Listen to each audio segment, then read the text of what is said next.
Bom dia, pessoal! Hoje vamos entender finalmente o que é uma biblioteca na linguagem de programação, especialmente quais são as principais bibliotecas na linguagem C. E como que o computador entende que você incorporou essa biblioteca e entende aonde está e como utilizar.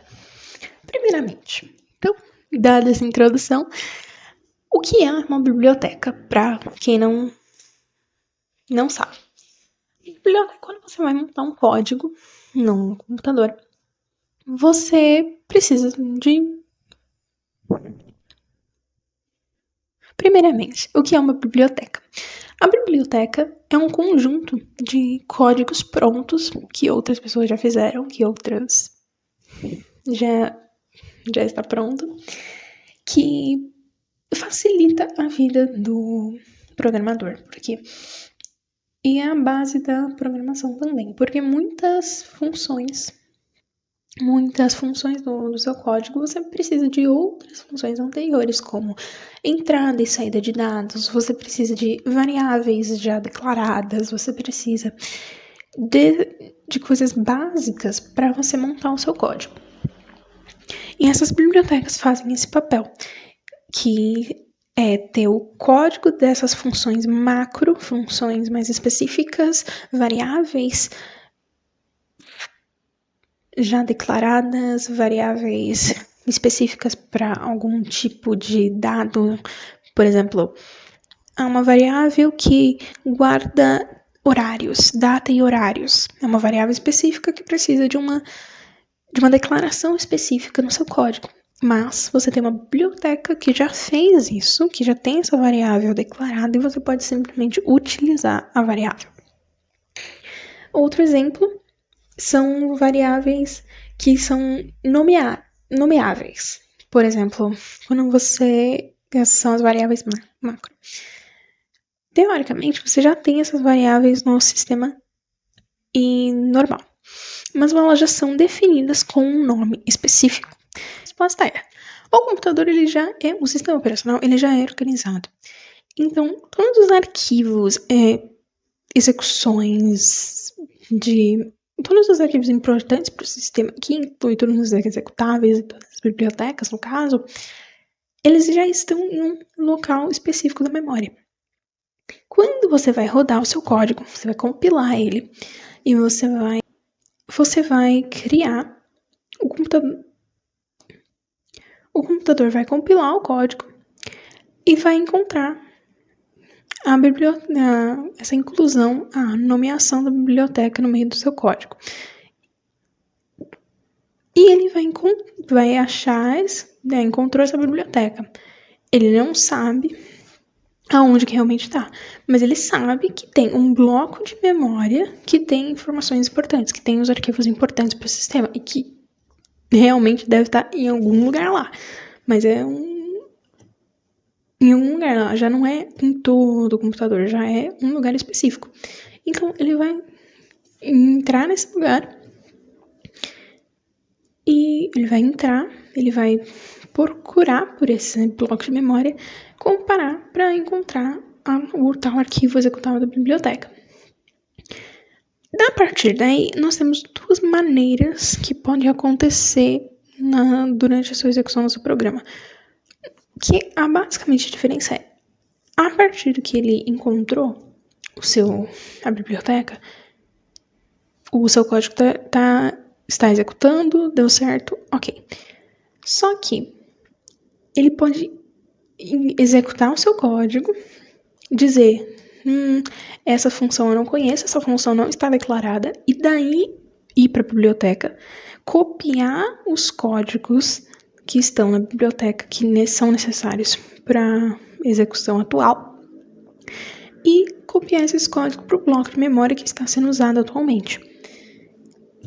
Ou a outra maneira é, durante a compilação, antes mesmo de acontecer a execução do programa, ele já está com a biblioteca, já encontrou o caminho, e aí ele vai percorrer todas de novo, antes da execução. Ele vai percorrer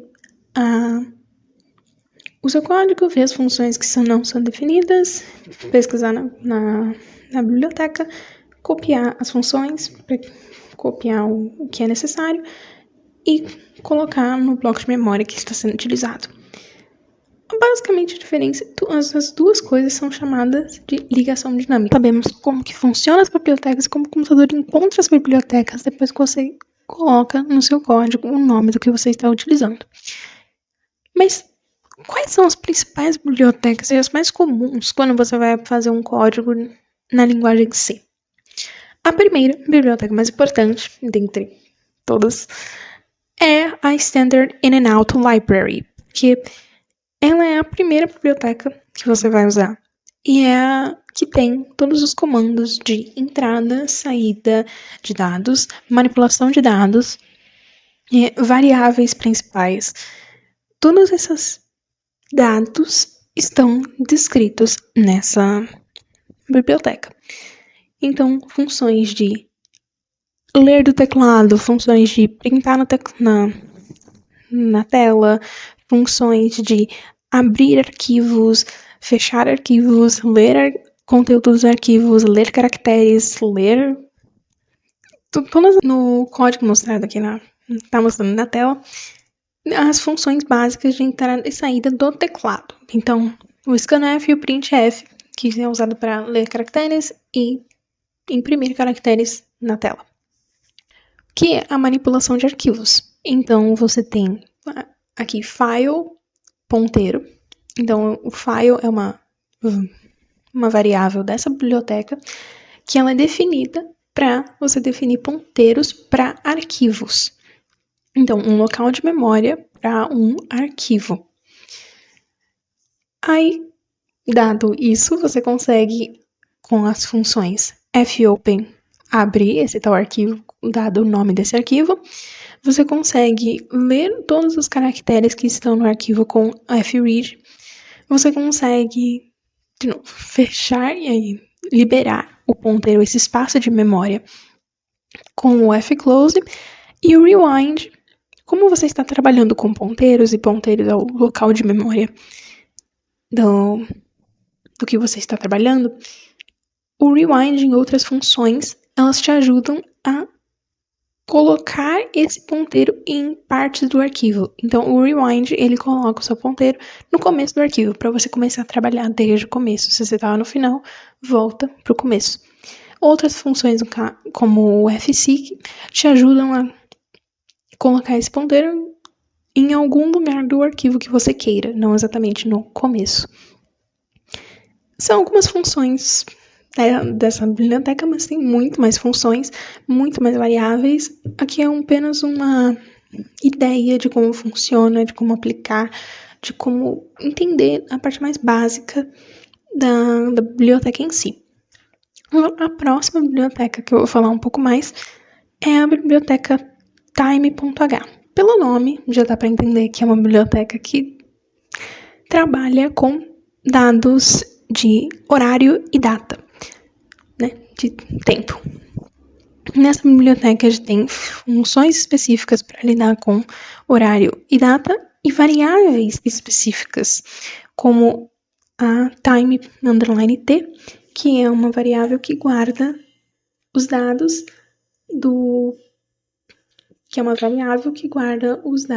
de data e horário do computador ou de outra coisa que você coloca nessa variável. Também nessa variável temos uma struct definida, que é struct_tm, que é um conjunto de variáveis, todas elas baseadas em algum dado de tempo que você queira colocar. No caso, data, mês, ano, hora, minuto, segundo. Todos esses dados estão nesse struct. Dado alguma dessas funções, você consegue trabalhar com elas, dado essas variáveis, você consegue trabalhar com elas usando as funções. Então, a função aqui, na primeira, é uma função que consegue tirar do computador, do sistema operacional, a informação de que data e horário que é. Então, ele pega essa informação do sistema operacional e retorna para a variável que você igualar esse valor. E por isso que existe tanto a função quanto a variável, para elas funcionarem juntas. A local time é usada quando você precisa transferir os dados de uma variável do tipo time t para uma struct, para deixar os dados organizados em data, mês, hora, e você conseguir acessá-los mais facilmente. Então, ele transfere os dados de uma variável para uma variável do tipo struct time. Outra função agora é a difftime. Essa difftime é interessante, pois ela traz uma conta matemática entre horários. Então, você passa como parâmetro 2 horários, 2 variáveis de tempo, e ela te retorna a diferença em segundos desses 2 horários. É importante notar que, na maioria das funções, fica muito importante e quase inviável você não conhecer a biblioteca e a própria função, as funções e as variáveis que existem nessa biblioteca. Porque como podemos ver aqui nessas funções, elas trabalham com um parâmetro, né? A base de uma função é trabalhar com um parâmetro e ela vai te retornar alguma coisa.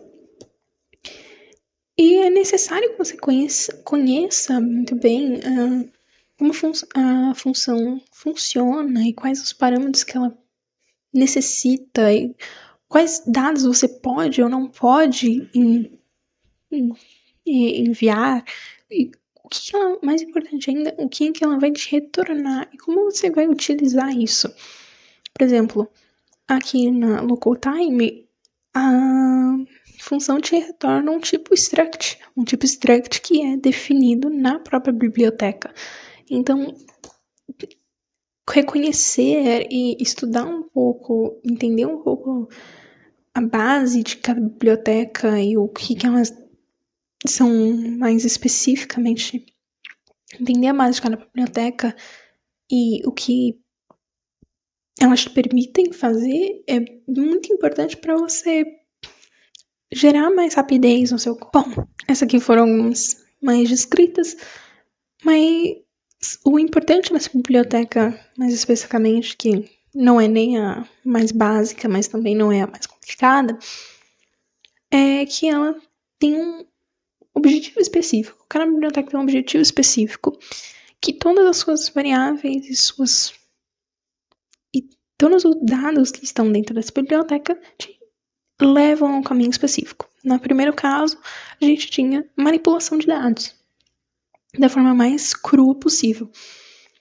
E na biblioteca Time você está trabalhando com dados de horários, então você manipula as variáveis e funções de tal forma para que você consiga trabalhar com esse tipo de dado. E outras bibliotecas também que têm usos interessantes vão estar aqui nessa outra parte do vídeo. A chamada MathH, ela é uma biblioteca que tem várias funções e dados e variáveis para cálculos matemáticos. Então, logaritmo, potência, raiz quadrada. Essas funções matemáticas estão já declaradas e codificadas nessa biblioteca para você usar no seu código. A stdlib é interessante pelo fato de que ela tem alocação de memória dinâmica. Então, em vez de você...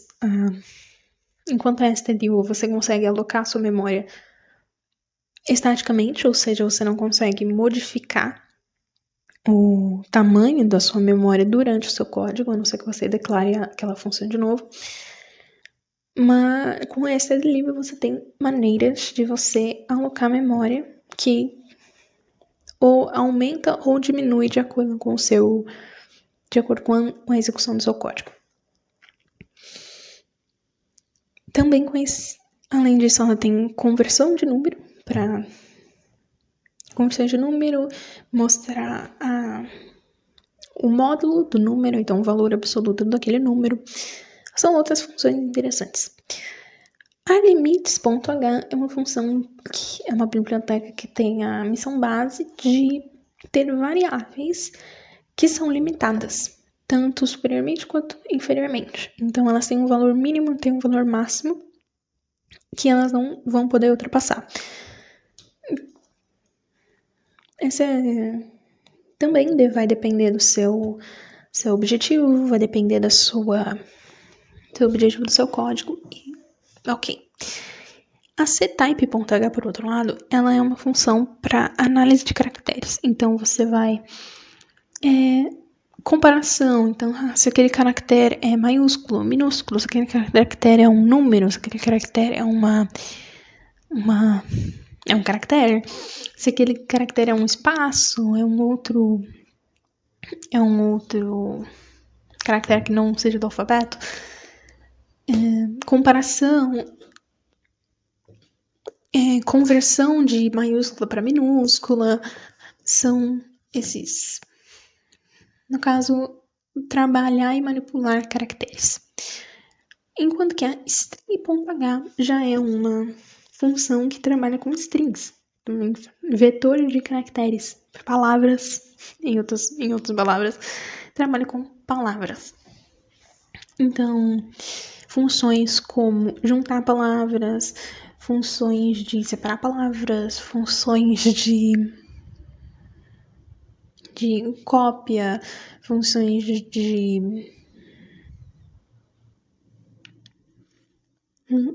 e funções de juntar palavras, funções de cópia de palavras, separar palavras, funções de você saber o tamanho daquela palavra e outras coisas, tudo está dentro dessa função, ou seja, para você utilizar quando você está trabalhando com strings. Outra interessante também é a última aqui no nosso vídeo, é a float.h. Ela é uma função também chamada para você lidar com uma biblioteca, no caso, é uma biblioteca para você chamar e trabalhar com pontos flutuantes, números,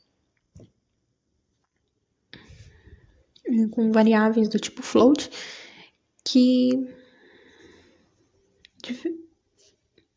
é específica, enquanto a de string, ela trabalha com variáveis do tipo string. A do tipo float, ela trabalha com variáveis do tipo float para você incorporar mais funções para trabalhar com esse tipo de variável. E, por fim, acabamos o nosso vídeo introdutório de bibliotecas em C. E muito obrigada pela sua atenção e bons estudos!